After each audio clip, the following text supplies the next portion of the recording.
Amazon ends their FBA FNSKU label. Well, their prep services, everything in regards to their prep services is gone. Amazon, it's over with everything that has to do with receiving inventory and having to modify it because it delays their operation, perhaps is not even profitable. Let's speak about the changes that we have ahead of us and why you should be aware as an Amazon FBA seller. If you're an Amazon FBA seller, this means change, but it also means opportunity, and we're here to speak about it. Now, my name is Jonathan Franco, and I'm the founder and CEO of PrepCenterNearMe.com. We're focused on changing the world for people like you and optimizing your business with top-notch technology that allows certain things to happen so that you can monetize more, you can have better returns on investment and whatnot. But we're not here to speak about that. Let's speak about certain things that I've been getting my way, some of the questions you might have and other people have sent over to me. So let's start with this. What exactly were Amazon's FBA prep services and what is changing in this new policy? Well, starting January 1st, 2026, Amazon doesn't want to deal with any FNSKU labeling. They don't want to do any bubble wrapping. They don't want to do any bundling. They don't want to deal with anything that implies modification of inventory. They just want to receive your inventory. Everything is labeled, everything is counted. Now they put it on the racks and they pick it when an order comes and they fulfill it and all that stuff, right? That's the workflow that Amazon wants to focus on moving forward in 2026. Now, why is Amazon ending its prep and labeling services? What reasons did they give? Well,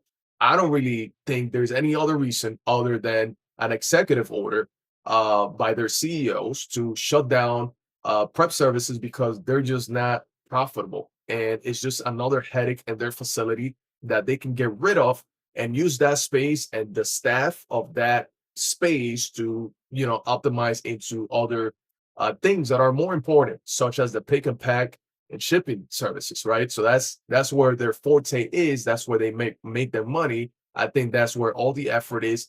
Even the space, I think they need more space and the space for labeling and doing quality control and dealing with the headaches and additional software to handle these things was not it. So they just shut it down. I think that was a great decision, specifically because there has never been a report of Amazon going up in valuation because of prep services. This is not their line of business. It's not what grew them to be who they are today. Therefore, I think it's not a core feature or service that was necessary in their future. Now, the next question we have here is, when do these changes take effect and which prep tasks are now not longer handled by Amazon?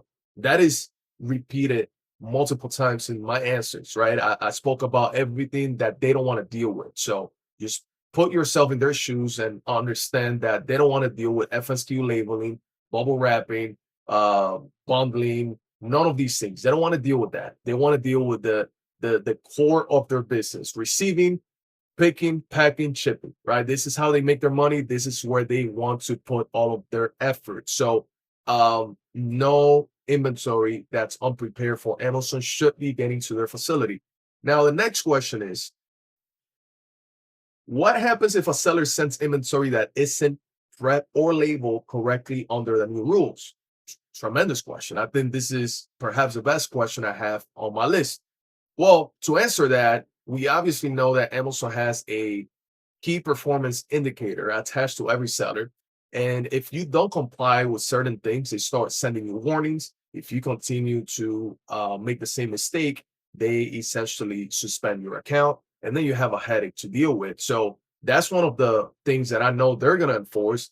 And if you send inventory to their facility and it's not labeled, it's not ready, I don't think they're just going to put it to the side and tell the employee taking a lunch break to just fix it because they want to accept your inventory. They don't care about you. What's going to happen is they're going to return that inventory to you. You're going to have to prep it and, make it comply with whatever they want, with that inventory. And then you're going to end up paying a second label. So to wrap this up, to summarize the headache of such situation, if you send inventory that's not ready for Amazon and it's not labeled, what's going to happen is you're going to get a warning.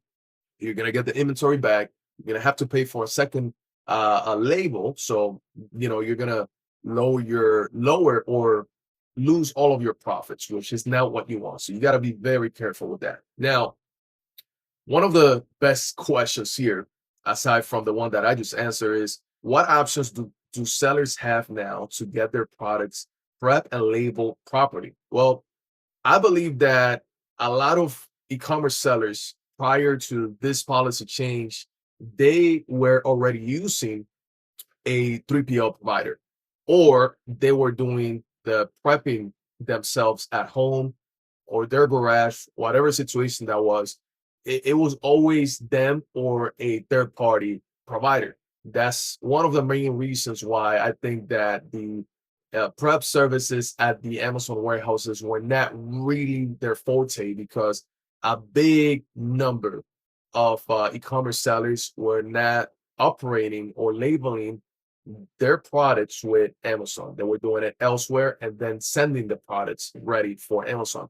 Therefore, the future for these e-commerce sellers is that they're going to have to work with a third party provider, such as the providers that we have at prepcenternearme.com. Now, there are some very unique features about prepcenternearme.com, like, for instance, if you see the screen right now, you'll be able to identify that this is a Chrome extension. I believe it is the best Amazon FBA profit calculator that allows you to see your costs on prepping services based on what you need, right?